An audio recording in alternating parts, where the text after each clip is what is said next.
चढ़ी गईले कार्तिक महीनावा नगर में होई गईले सोर, नगर में होई गईले सोर। चढ़ी गईले कार्तिक महीनावा नगर में होई गईले सोर, नगर में होई गईले सोर।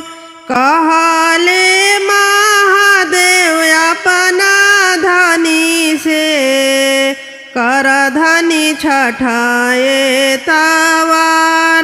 कहले महादेव अपना धनी से कर धनी छठाया तवार, कर धनी छठाए तवार। नहीं जानू छठी के बारतिया कैसे अर्घ दिया, कैसे दौरा सजाए। नहीं जानू छठी के बारतिया कैसे अर्घ दिया, कैसे दौरा सजाए। चढ़ी गईले कार्तिक महीनावा नगर में होई गईले सोर, नगर में होई गईले सोर।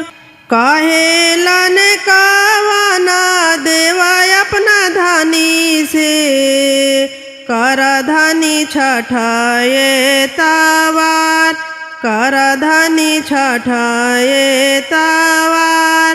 कहेलन कवन बाबू अपना अम्मा से कर अम्मा छठाए तवार, कर अम्मा छठाए तवार। नहीं जानू छठी के बारतिया कैसे अर्घ दिया, कैसे दौरा सजाए। नहीं जानू छठी के बारतिया कैसे अर्घ दिया, कैसे दौरा सजाए। 3 दिन के पावन बारतिया कर धनी छठ मनला।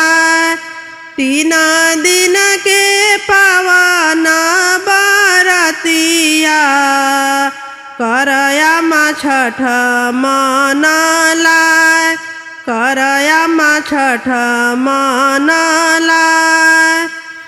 एक दिन भूखिया संझावतिया दूसरे दिन चलिहा छठी घाट। एक दिन भूखिया संझावतिया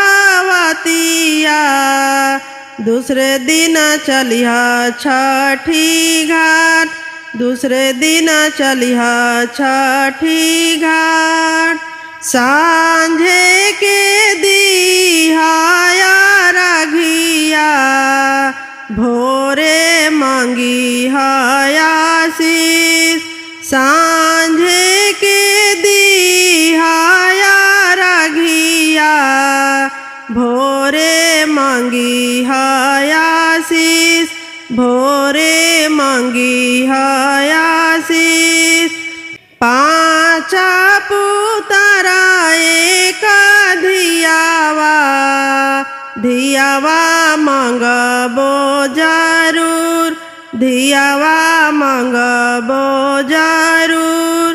काई हुई है 5 ही पुतावा, काई होई है पतो, काई होई है काज धियावा, काई होई है दामाद, काई हो होई है दामाद सभावा के शोभा पाचा पुतावा बहुरा सोया के सिंगार सभावा के शोभा पाचा पुतावा बहुरा सोया के सिंगार बहुरा सोया के सिंगार घरवा के बेटी हाई लक्ष्मी